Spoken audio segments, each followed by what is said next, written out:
Good evening, boys and girls. I am so happy to be your mystery reader tonight. I hope everyone is enjoying reading our book, The Stupendously Spectacular Spelling Bee, and we're down to the final chapters. This is so exciting. So give me a moment. I'm putting on my reading glasses and we're going to start to read. Okay, everyone. We are at chapter 25, Emergency. Emergency is an adjective. Crisis, dilemma, a really urgent situation. Here's an example. The situation was an emergency of epic proportions. The red lights of the ambulance blazed as it sped through the city streets, swerving in and out of traffic. India and Dad were in the back, holding on tightly. "Do you think we'll make it?" India asked. Dad looked a little pale. "Of course we will, sweetheart. These guys are experts in getting places fast. In fact," he became a shade paler as the ambulance lurched around another corner, "I think I might lie down." He sank onto the stretcher and gripped his stomach while the siren continued to blare above them. Levi blasted the horn and cars quickly pulled out of the way. He let out a loud yee-haw when he spotted the Sydney Opera House. There she blows. The ambulance sped toward the white sails and swooped into the undercover entrance before slamming on the brakes and skidding to a halt. Levi opened the doors, and he and India helped Dad onto solid ground. "Oh, that feels better." Dad doubled over and rested his hands on his knees, not completely sure he wasn't going to be horribly sick. "Thank you," India said to Levi. "My pleasure. I'll be cheering for you, India. Coming, Dad? You go inside. I'll be there as soon as I find my stomach." India kissed him on the cheek. "I love you." Dad wore a small smile. "And that makes me feel better already. Now go." "India," it was Arlo. "You made it. Now let's get you to that grand final." Arlo led the way once again through the long, crowded corridors. "Stand aside, security coming through." When they reached the dressing room, Arlo held up his two fists.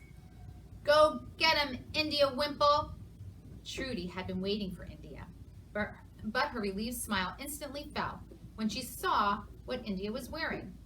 "We'll need to do something about those clothes." It was only then that India remembered she was still in her pajamas. "I've got just the thing."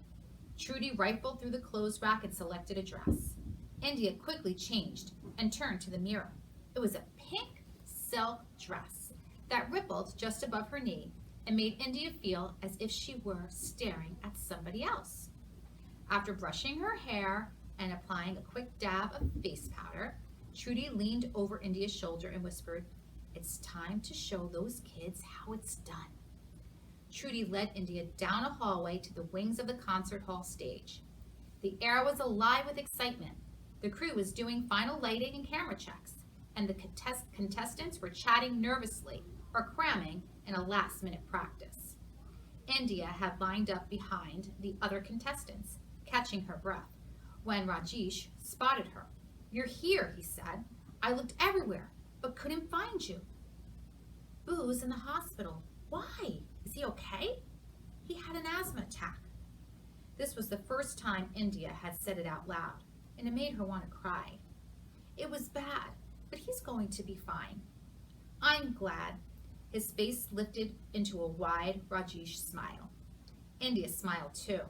She felt instantly better. Her hand automatically reached for her pocket, just as it did before every round, until she realized something terrible. "Oh no! What is it?" Rajesh asked. "I don't have my lucky hanky." "You have a lucky hanky?" "Nana Flo gave it to me. It was her dad's, my great-grandfather's. I left it at the hotel." "2 minutes, everyone," the floor manager called. "India Wimple," Rajesh said, "you don't need a hanky to help you win." "But Nana Flo said it kept her safe. But Nana Flo said it kept her dad safe during the war." "Maybe that's true, but no lucky hanky can change the fact that you're an amazing speller." India felt that familiar fluttering in her stomach, but not the kind that made her want to run or be sick. This one was different. This one felt nice. Thank you, Rajesh. He held a spindly finger in the air. I am only speaking the truth. India giggled. This time, Rajesh blushed. You look pretty. You look very pretty. It's the dress. No, I think you always look very pretty. You do? Of course. Good luck. The children were led onto the stage, which is when India saw it. The stupendously spectacular Spelling Bee trophy. It sparkled under the stage lights, and it was so much bigger than she thought it would be. They took their seats, and India found herself beside Summer. Not the usual, confident Summer, but a more hunched over, uncertain Summer, who didn't look at all excited to be there.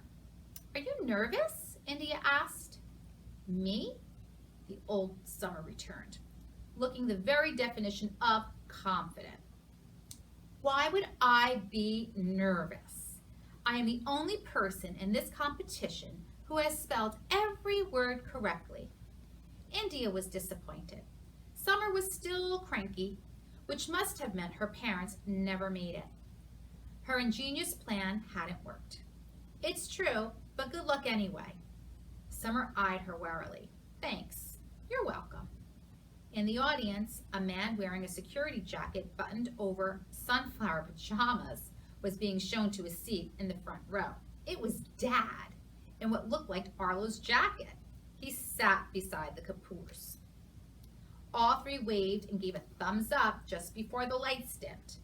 10 seconds, everyone. The floor manager held her hand in front of the camera lens and counted. We're on in 5, 4, 3, 2. The theme music began and the audience burst into applause. Philomena Sprite drifted onto the stage like a ballroom dancer. Welcome to the grand final of the stupendously spectacular Spelling Bee. Coming to you live from one of the world's most stupendously spectacular venues, the Sydney Opera House. She was her resplendent best in an elegant white gown with her signature ice cream swirl hair. We have the best and brightest spellers before us tonight, but our job today is to find the ultimate winner. So let's begin. Philomena explained the rules before calling the first speller to the microphone. While India waited for her turn, she practiced spelling each word, seeing them clearly in her head. There was no jumble of letters, no rewriting of words again and again on her hand. For the first time, being part of the Spelling Bee felt no more frightening than lying on her living room floor in Young Villa on a Friday night. Transcendent, delectable, phenomenal. The audience sat as still as glass, waiting nervously for Philomena to pronounce the answer right or wrong. Rajesh and India swapped smiles each time they spelled a word correctly.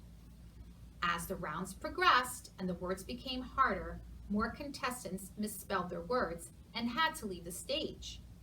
An hour went by, chairs emptied, and dreams of being the champion faded, until there were only 3 spellers left: Rajesh, Summer, and India.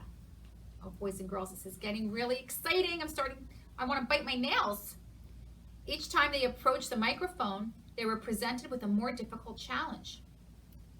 Metamorphosis, transmogrification, chrysalis. They've been spelling for over 2 hours. Rajesh was next. Philomena held another card before her. This is a hard one, boys and girls. I'm going to try to pronounce this. Shahrazadian. Rajesh paused before asking, could I have a definition, please? This is an adjective deriving from Shahrazad, the imaginative queen who narrated stories in the Arabian Nights. Rajesh closed his eyes and his lips moved silently. He was taking longer than usual to answer. India knew he could do it, but she crossed her fingers for him. extra tight just in case. Finally, he began. Shahrazadian. S-C-H-E-H-E-R.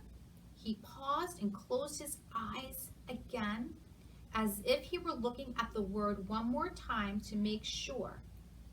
And he continued. Here we go. A-Z-A-D-I-E-N.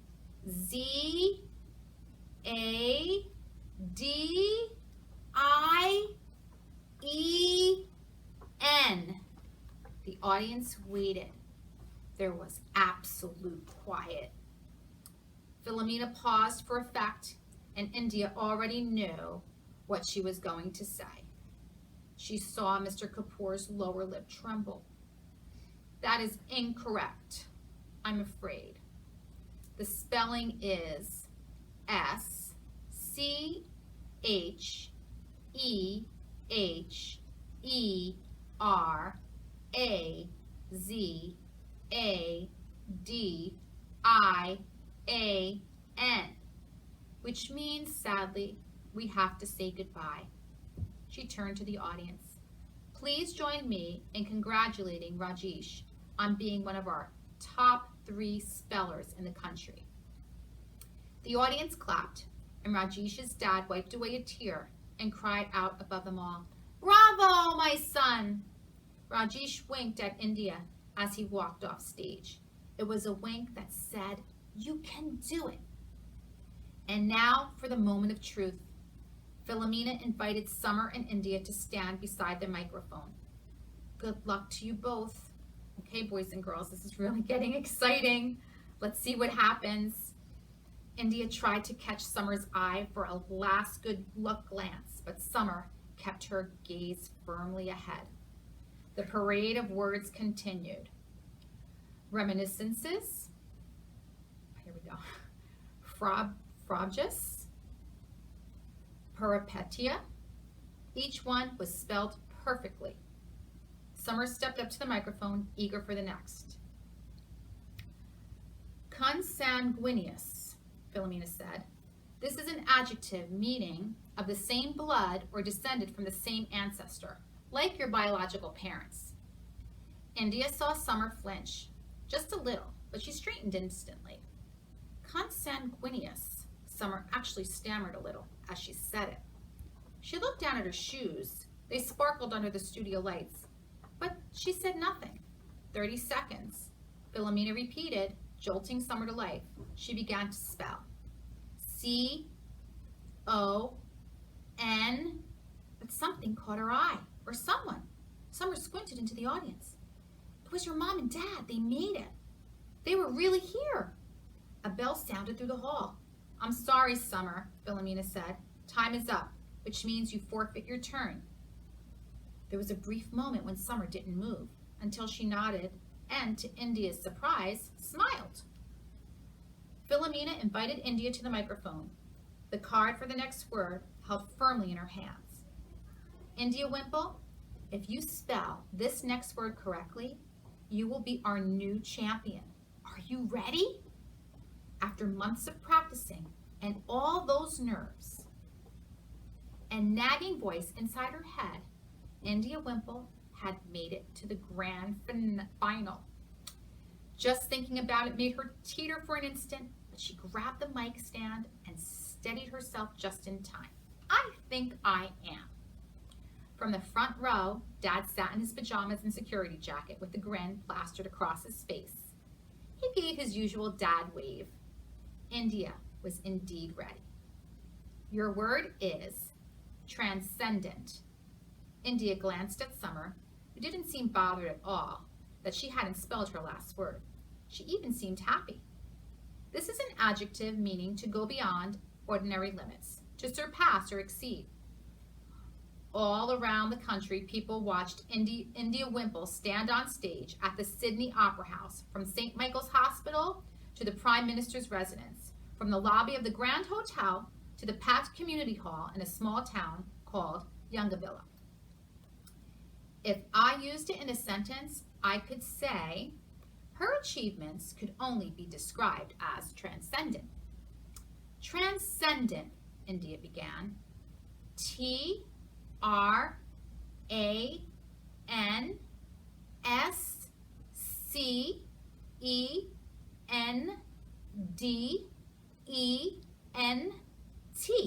Transcendent.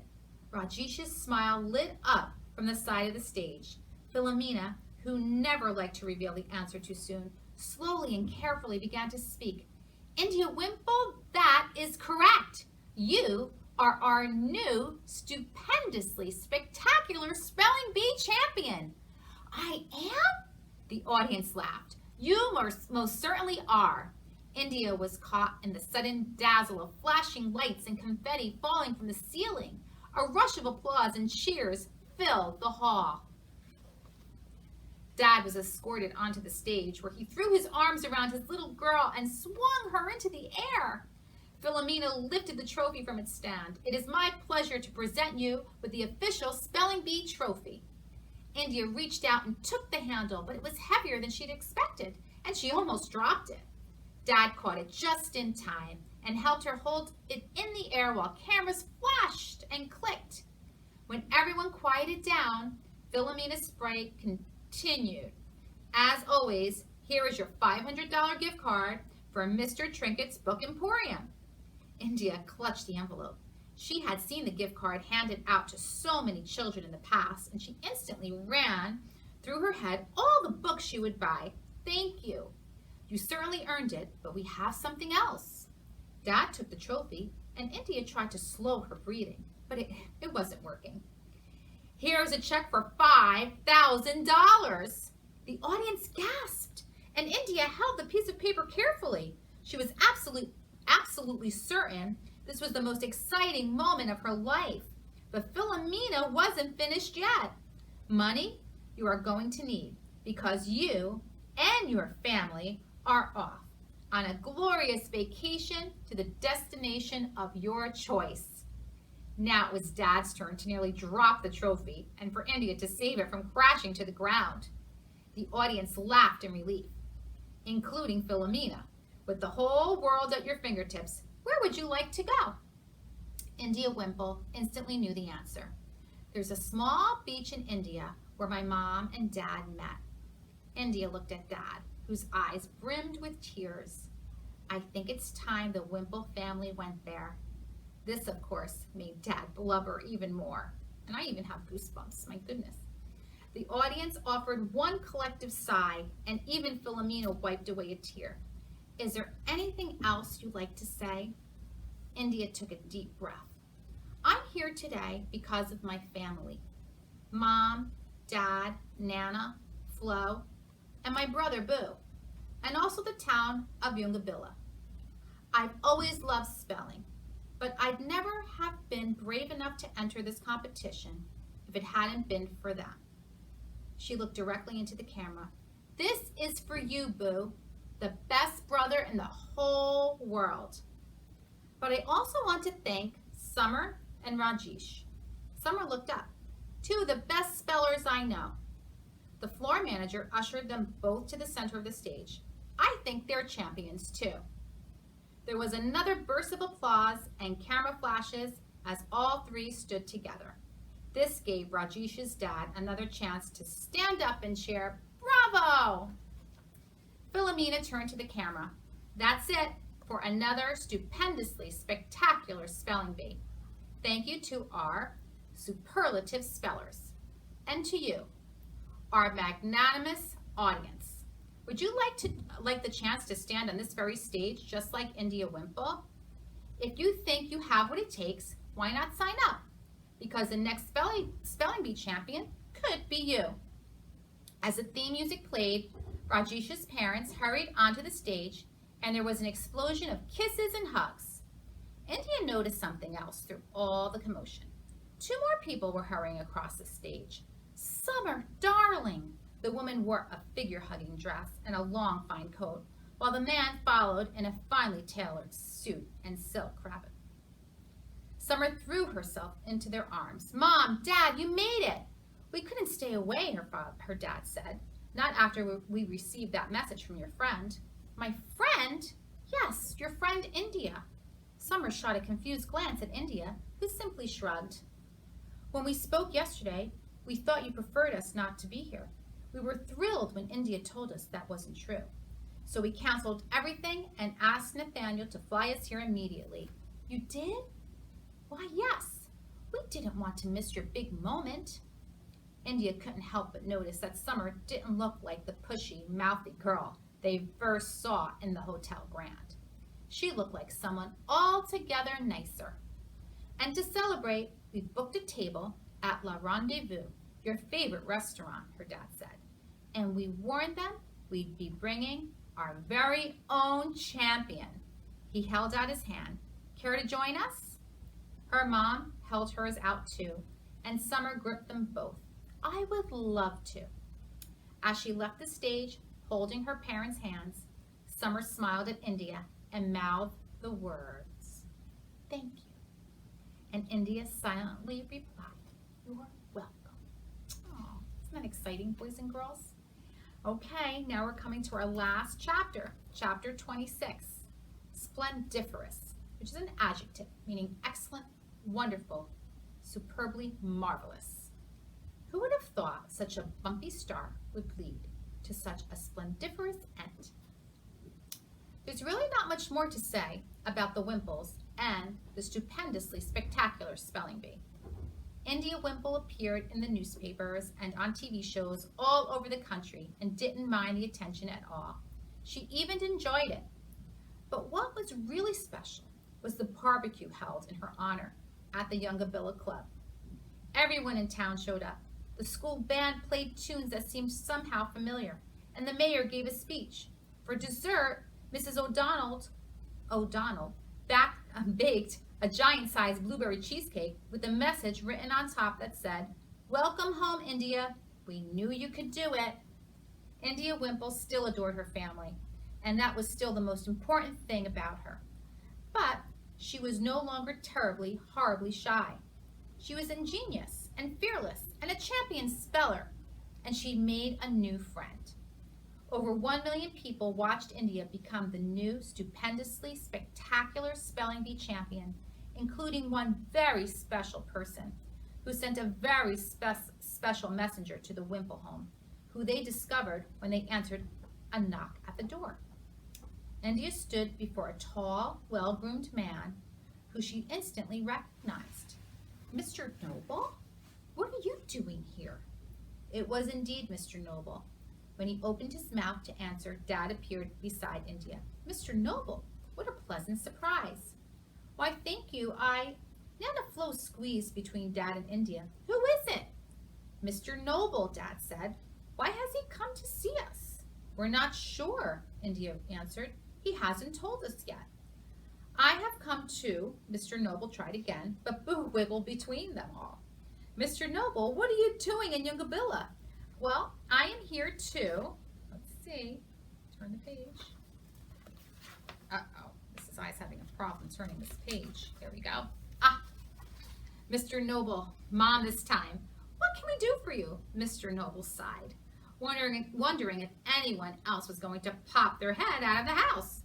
"On behalf of the Prime Minister, the official patron of the spelling bee, I would like to present India with a special gift in honor of being the new champion."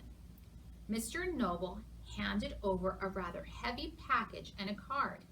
India opened the card and read it out loud. "Dear India, it gave me enormous pleasure to watch you become the stupendously spectacular spelling bee champion. My family and I watched it last Friday in our pajamas. The terriers were very excited. I'm sure they recognized you. I can only imagine how thrilled you must have been, and how much your family is embarrassing you even more now by telling everyone how wonderful they think you are. As a token of my esteem and admiration, I would like to offer you a small gift. It is the very one I fell asleep on so many times as a boy. It was given to me by my father, who always believed in me. With best wishes, your friend and fellow logophile, the Prime Minister. Logopher? Dad asked. Word lover, Boo explained.